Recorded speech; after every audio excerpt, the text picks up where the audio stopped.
ക്കെതിരെ നടപടി എടുക്കണമെങ്കിൽ നടപടി അവരെടുത്തോട്ടെ. എന്നാലിപ്പോ ഞാനെന്ത് പറയാ? അർജുനായിക്കെതിരെ തോക്ക് ഉപയോഗിക്കരുത് ഞാൻ പറയണോ നിങ്ങളോട്?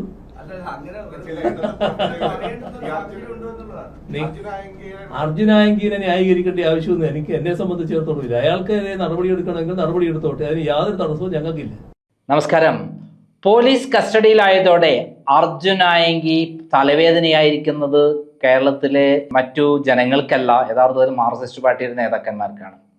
CPM-ലെ പ്രമുഖ നേതാവ് എന്ന് പറയുന്നത് നമുക്കെല്ലാവർക്കും പിണറായി വിജയനാണ്. പിണറായി വിജയനാണ് കേരളത്തിൽ ഗുണ്ടാ മാഫിയകളെ വളർത്തിയെടുത്തിട്ടുള്ളത്. ആ ഗുണ്ടാ മാഫിയകളെ വളർത്തുന്നതിന് പ്രധാനപ്പെട്ട കാരണം അദ്ദേഹം പിണറായി വിജയൻ്റെ ഈ ഗുണ്ടാ സംഘമാണ് മാർക്സിസ്റ്റ് പാർട്ടിയെ പോലും ഭരിച്ചിരുന്നത്. കേരളത്തിലെ എല്ലാ ഗ്രാമങ്ങളിലും വാർഡുകളിൽ പോലും ഒരു മാർക്സിസ്റ്റ് പാർട്ടിയുടെ നേതാവ് ഈ ഗുണ്ടകളുമായിട്ട് നല്ല ബന്ധമായിരിക്കും.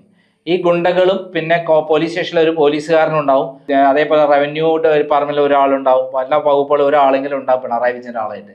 അപ്പൊ ഇവരെ തമ്മിലുള്ള ഒരു ഗുണ്ടാ മാഫിയ സംഘമാണ് കേരളം പിണറായി വിജയൻ ഡെവലപ്പ് ചെയ്തത്. ഇവരാണ് മാർക്സിസ്റ്റ് പാർട്ടിയെ നയിച്ചുകൊണ്ടിരുന്നത്. അതാത് പ്രദേശത്തെ സ്വർണം തട്ടിക്കൽ, വെട്ടിക്കൽ, അതേപോലെ പോലീസ് സ്റ്റേഷനിലെ കേസ് അട്ടിമറിക്കൽ, അതിലൂടെ സെറ്റിൽമെന്റ്, പാറമട ലോബി, അതേപോലെ മണ്ണ് നികത്തൽ, അതുപോലെയുള്ള ധാരാളം നിയമവിരുദ്ധമായ പ്രവർത്തനങ്ങളാണ് ഇവരൊക്കെ നടത്തിക്കൊണ്ടിരിക്കുന്നത്. അതിനുള്ള സംരക്ഷണമാണ് ഇവർ ഏറ്റെടുക്കുക. കൃത്യമായി പറഞ്ഞാൽ കേരളത്തിലെ ക്രമസമാധാന പാലനം പാരലായിട്ട് നടത്തുന്ന ആൾക്കാരാണ് ഇവർ. കാരണം ഗുണ്ടകൾ പല പ്രമുഖ ബിസിനസ്സുകാരും നടത്തുന്ന ഇല്ലീഗൽ പ്രവർത്തനത്തിനും പല CPM നേതാക്കന്മാർ നടത്തുന്ന ഇല്ലീഗൽ പ്രവർത്തനത്തിനും സംരക്ഷണം ഒരുക്കുകയാണ് ഇവരുടെ പ്രധാനപ്പെട്ട പരിപാടി. സ്വർണം തട്ടിക്കൽ എന്ന് പറയുന്നത് ഇവരുടെ പ്രധാനപ്പെട്ട ഹോബിയാണ്. കോഴിക്കോട്, അതേപോലെ കണ്ണൂർ, അതേപോലെ എറണാകുളം, തിരുവനന്തപുരം എയർപോർട്ടുകളിലും അതേപോലെ ഷിപ്പിലും ഒക്കെ വന്നിറങ്ങുന്ന ഈ സ്വർണം, അതേപോലെ മയക്കുമരുന്ന്, ഇതെല്ലാം തന്നെ കൃത്യമായിട്ട് തന്നെ അവർക്ക് സെക്യൂരിറ്റി കൊടുത്ത് എത്തിക്കേണ്ട സ്ഥലത്ത് എത്തിക്കുക എന്നുള്ളതാണ് ഇവരുടെ ഡ്യൂട്ടി. ആരെങ്കിലും എതിരായി നിന്നാൽ അവരെ മർദ്ദിക്കുക, അവരുടെ തട്ടിയെടുക്കുക, ആരുടെ ഫണ്ട് കൂടുതലുണ്ടെങ്കിൽ കണ്ടെത്തി കൃത്യമായി ഭീഷണിപ്പെടുത്തി പൈസ വാങ്ങുക, അങ്ങനെ ഒത്തിരി കാര്യങ്ങൾ ഇവർ ചെയ്തുകൊണ്ടിരിക്കുന്നത്. മണ്ണ് നികത്തൽ ഇവരുടെ പ്രധാനപ്പെട്ട പരിപാടിയാണ്. ഇതിൽ തന്നെ കോടികളാണ് ദിവസേന മറിയുന്നത്. ഈ പണമെല്ലാം കൃത്യമായി പിണറായി വിജയനാണ് അതിൻ്റെ 50% ഷെയർ എങ്കിൽ പ്രാദേശിക നേതാക്കന്മാർക്ക് ഗുണ്ടാസങ്ങൾക്കൊക്കെ ഷെയർ ഉണ്ട്. ഇതിനൊക്കെ പോലീസ് സംരക്ഷണമാണ് ഈ കഴിഞ്ഞ 10 വർഷം ഉണ്ടായത്. അങ്ങനെ തഴച്ചു വളർന്ന ഒരു സംഘമാണ് ഗുണ്ടാ മാഫിയകൾ. ആ ഗുണ്ടാ മാഫിയകളെ പിണറായി വിജയനാണ് യഥാർത്ഥത്തിൽ ഗുണ്ടാ മാഫിയകളുടെ നേതാവെങ്കിൽ ഈ കണ്ണൂരിലെ ഗുണ്ടാ മാഫിയകളുടെ നിയന്ത്രിക്കുന്നതിൽ വലിയ വിള്ളലുണ്ടായി. പിണറായി വിജയൻ ആയിരുന്നു അർജുനായങ്കിയെ വളർത്തിയതെന്നാണ് CPM-ൽ നിന്ന് പറയുന്നത്. അതോടൊപ്പം MV ജയരാജനും EP ജയരാജനും എല്ലാം ഒരു കാലഘട്ടത്തിൽ ഇവരുടെ ആളായിരുന്നെങ്കിൽ പിന്നീട് തമ്മിൽ തെറ്റിപ്പിരിഞ്ഞ് P ജയരാജന്റെ ആളായി മാറി. P ജയരാജനാണ് ഇപ്പോൾ അർജുനായങ്കിയുടെ ആള് എന്ന് പറയുന്നത്. സ്വർണം തട്ടിക്കലും അതേപോലെ ഇതുപോലെയുള്ള കടത്തിക്കൊണ്ടു പോകുന്നിടത്തൊക്കെ തന്നെ ഇവർ ഒന്നുകിൽ തട്ടിയെടുക്കും അല്ലെങ്കിൽ സെക്യൂരിറ്റി ആയി പോകും. ഇങ്ങനെ കോടികളുടെ ബിസിനസ്സാണ് പാരലായിട്ട് ഇവർ നടത്തിക്കൊണ്ടിരിക്കുന്നത്. മാർക്സിസ്റ്റ് പാർട്ടിയുടെ നേതാക്കന്മാർക്ക് ഇതുവഴിയാണ് കോടികളുടെ സമ്പാദ്യം ഉണ്ടാകുന്നത്. ഇതിൽ ആദ്യം പിണറായി വിജയന് വേണ്ടിയിട്ടാണ് അർജുനായങ്കി പ്രവർത്തിച്ചത് എന്നാണ് പറയുന്നത്. അപ്പൊ ഈ നേതാക്കന്മാരുടെ എല്ലാ രഹസ്യങ്ങളും ഇപ്പോൾ പുറത്തു പറയാൻ പോകുന്നു എന്നുള്ള പോലീസിനോട് എല്ലാ രഹസ്യവും വെളിപ്പെടുത്താൻ പോകുന്നു എന്നുള്ള ഒരു ഞെട്ടിക്കുന്ന സംഭവമാണ് പുറത്തു വരാൻ പോകുന്നത്. കണ്ണൂരിലെ മാർക്സിസ്റ്റ് പാർട്ടി നേതാക്കന്മാർ തമ്മിൽ പരസ്പരം സ്വരച്ചേർച്ചയില്ലെന്നും ഇവർക്ക് എല്ലാവർക്കും ഗുണ്ടാ മാഫിയകളുമായി ബന്ധമുണ്ടെന്നും ഇവർ ഇത്തരത്തിലുള്ള കള്ളപ്പണ ഇടപാടുകളും സ്വർണം തട്ടിക്കലും ഇതേപോലുള്ള നിയമവിരുദ്ധമായ പ്രവർത്തനങ്ങൾക്കും നേതൃത്വം കൊടുക്കുന്നുണ്ടെന്നുള്ള വിവരങ്ങളാണ് ഇവരെ കൈവശമുള്ളത്.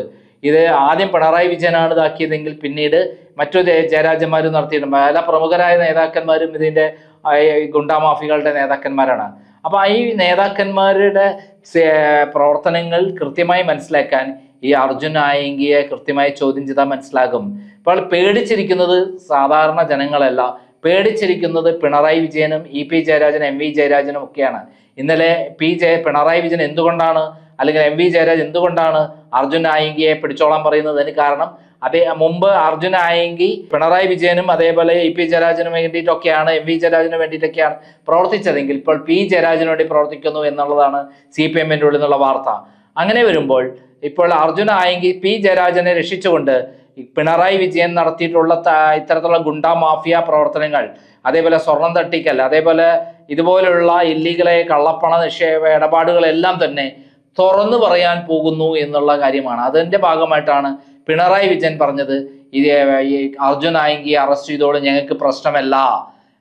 അതാണ് നമ്മൾ ഈ വീഡിയോയുടെ തുടക്കത്തിൽ തന്നെ കൊടുത്തിട്ടുള്ളത്. എന്നാൽ പി ജയരാജന്റെ പിൻബലത്തോട് കൂടിയിട്ടാണ് ഇപ്പോൾ അദ്ദേഹം ആയെങ്കിൽ ഓരോ സ്ഥലത്തുനിന്നും മൂവ്മെന്റ് നടത്തി അവിടെ നിന്ന് രക്ഷപ്പെട്ട് മറ്റൊരു സ്ഥലത്തേക്ക് കയറി അങ്ങനെ കണ്ണൂരിലെത്തിയത് എന്നാണ് CPM ഈ എതിർ ഗ്രൂപ്പ് പറയുന്നത്. അങ്ങനെ എത്തിയത് അവർ പി ജയരാജനുമായിട്ട് ഏറ്റവും അടുത്ത ബന്ധമുള്ള ഒരു അഭിഭാഷകയുടെ വീട്ടിൽ നിന്നാണ് അർദ്ധരാത്രി 2:30 മണിക്ക് പോലീസ് പിടിക്കുന്നത്. ശരിക്കും പറഞ്ഞാൽ ഈ പി ജയരാജന്റെ എതിരാളികൾ ആണ് പിണറായി വിജയന്റെയും അതേപോലെ MV ജയരാജന്റെയും ആളുകളാണ് ഒറ്റ കൊടുക്കുകയാണ് ചെയ്തത്. ആ രൂപത്തിലാണ് അർജുൻ ആയങ്കി പിടിക്കപ്പെട്ടത് എന്നുള്ള വിവരങ്ങൾ വരികയാണ്. അതായത് അർജുൻ ആയങ്കിയെ ഇത് ഒറ്റ കൊടുത്ത് പിടിപ്പിക്കുകയായിരുന്നു. ഇപ്പൊ ഓട്ടോറിക്ഷക്കാരന്റെ പേര് പറയുന്നുണ്ട്, ഓട്ടോറിക്ഷക്കാരനാണ് അവസാനം ഓട്ടോറിക്ഷയിൽ പോയി ഈ പറയുന്ന അഭിഭാഷകരുടെ അടുത്തെത്തി എന്നൊക്കെ പറയുന്നത്. യഥാർത്ഥത്തിൽ അവിടെ നടന്നിരിക്കുന്ന മറ്റൊരു ചതിയാണ്. അവിടെ CID പെട്ട ഒരു ഓട്ടോറിക്ഷക്കാരനാണ് അദ്ദേഹം എന്നുള്ള വിവരമാണ് പുറത്തു വരുന്നത്. അപ്പൊ കൃത്യമായി പറഞ്ഞാൽ അർജുൻ ആയങ്കിയെ ഒറ്റ കൊടുത്തത് മാർക്സിസ്റ്റ് പാർട്ടിയിലെ എതിർ ഗ്രൂപ്പുകളാണ്. തമ്മിൽ തല്ലുന്ന ഇവർ തമ്മിൽ ഭയങ്കര അടിയാണ് നടക്കുന്നത് കണ്ണൂരിലെ മാർക്സിസ്റ്റ് പാർട്ടിയിൽ. ഈ ഓരോ ഗുണ്ടാ ഗ്രൂപ്പുമായിട്ട് ഈ നേതാക്കന്മാർക്ക് വളരെ അടുത്ത ബന്ധമാണ്. അപ്പൊ അർജുൻ ആയങ്കിയെ സംരക്ഷിക്കുന്ന ഈ പി ജയരാജനെ തകർക്കാൻ വേണ്ടിയിട്ടാണ് പിണറായി വിജയനും അതേപോലെ MV ജയരാജന്റെ അടക്കമുള്ള ആളുകൾ ഒറ്റുകൊടുത്തത് എന്നുള്ള കാര്യങ്ങൾ പറഞ്ഞത്. തുടക്കത്തിൽ തന്നെ പിണറായി വിജയൻ ഇന്നലെ പറഞ്ഞ കാര്യമാണ് നമ്മൾ കൊടുത്തത്. അതിൽ നിന്ന് തന്നെ വ്യക്തമാണ്, ഒരു ഗുണ്ടാ മാഫിയ നേതാവിനെ ബലി കൊടുക്കണമെങ്കിൽ ആള് കൂറുമാറി മറ്റൊരു ഗ്രൂപ്പിന്റെ CPMന്റെ ഒരു ഗ്രൂപ്പിന്റെ വ്യക്തമായ അല്ലെങ്കിൽ അവരുടെ മാഫിയ പ്രവർത്തനം നടത്തുന്ന ആളായി മാറി അർജുൻ ആയങ്കി. ഈ അർജുൻ ആയങ്കി പത്തനംതിട്ട മുതൽ അതേപോലെ കണ്ണൂർ വരെയുള്ള യാത്ര എടുത്തു നോക്കിക്കഴിഞ്ഞാൽ ഈ സ്ഥലങ്ങളിലെല്ലാം തന്നെ വളരെ കൃത്യമായി തന്നെ ഈ ഒറ്റുകൊടുക്കലിന്റെ ഭാഗമായി അവിടെ നിന്ന് കൃത്യമായി വിവരങ്ങൾ കൊടുക്കുന്നു. ആ വിവരങ്ങൾ അദ്ദേഹത്തെ ഫോളോ ചെയ്ത് പോലീസിന് വിവരം കൊടുക്കുന്നു. അവിടെയെല്ലാം അർജുൻ ആയങ്കിയെ രക്ഷപ്പെട്ട് പോകുന്നു.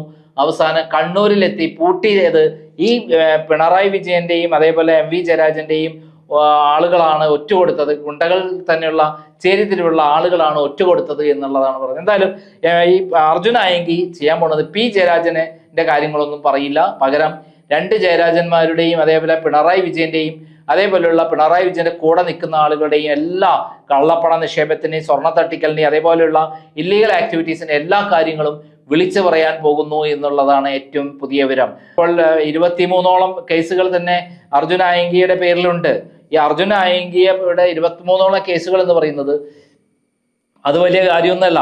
കാരണം എല്ലായിടത്തും അവർക്ക് വേണ്ടിയിട്ട് അഡ്വക്കേറ്റിനെ വെക്കാനും അതിന് എല്ലാ കാര്യങ്ങൾ ചെയ്തു കൊടുക്കാനും വ്യക്തമായി മാർക്സിസ്റ്റ് പാർട്ടിയിലെ ആളുകളുണ്ട് എന്നുള്ളതാണ് സത്യം.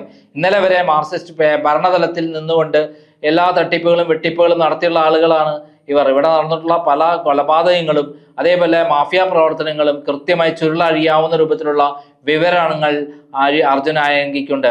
പിണറായി വിജയന്റെയും മകളുടെയും അതേപോലെ മരുമകന്റെയും എല്ലാം തന്നെ തട്ടിപ്പിന്റെയും വെട്ടിപ്പിന്റെയും എല്ലാം കാര്യങ്ങൾ കൃത്യമായി അർജുൻ ആയങ്കിക്ക് അറിയാം. മുമ്പ് ഇവർക്ക് വേണ്ടിയിട്ടും കൃത്യമായി ഇത്തരം പ്രവർത്തനങ്ങൾ നടത്തിയിട്ടുള്ള അർജുൻ ആയങ്കി അതെല്ലാം തുറന്നു പറയുമ്പോൾ വലിയ ഭൂകമ്പം മാർക്സിസ്റ്റ് പാർട്ടിയിൽ ഉണ്ടാകും. കണ്ണൂരിലെ മാർക്സിസ്റ്റ് പാർട്ടി പൊട്ടിത്തെറിക്കാൻ സാധ്യതയുണ്ടെന്നുള്ള റിപ്പോർട്ടും ഇന്റലിജൻസ് റിപ്പോർട്ടും പുറത്തു വരുന്നുണ്ട്. എന്തായാലും രമേശ് ചെന്നിത്തല രണ്ടും കൽപ്പിച്ച് തന്നെയാണ് ഇറങ്ങിയിരിക്കുന്നത്. അർജുൻ ആയങ്കിയെ അകത്താക്കുന്നത് വഴി കൃത്യമായി നോട്ടമിട്ടിരിക്കുകയാണ് പിണറായി വിജയനെ. അത് പിണറായി വിജയനെ കൃത്യമായി പേര് പറഞ്ഞ് തെളിവുകൾ സഹിതം കൊടുത്താൽ പിണറായി വിജയനെ അടക്കം അറസ്റ്റ് ചെയ്യാൻ തയ്യാറായി നിൽക്കുകയാണ് ചെന്നിത്തല. അതിന് ഇന്നലെ അദ്ദേഹം ഇന്ന് പറഞ്ഞ പത്രസമ്മേളനത്തിൽ പറഞ്ഞ എന്താ, പിണറായി വിജയനടക്കം അറസ്റ്റ് ചെയ്തോളാൻ വേണ്ടി പറഞ്ഞു എന്നാണ്.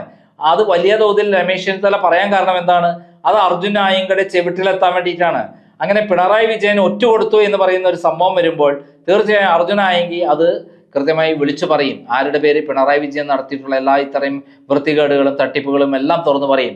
അത് പിണറായി വിജയനെ പ്രതിരോധത്തിലാക്കാൻ കഴിയുമെന്നുള്ളതാണ് സത്യം. കാരണം അത്രയും ഭീകരമായ സംഭവങ്ങൾ പലതും അർജുൻ ആയങ്കിയുടെ കൈവശമുണ്ട് എന്നുള്ള വിവരങ്ങൾ പോലീസിൽ തന്നെ പുറത്തു വന്നുകൊണ്ടിരിക്കുകയാണ്. നന്ദി, നമസ്കാരം.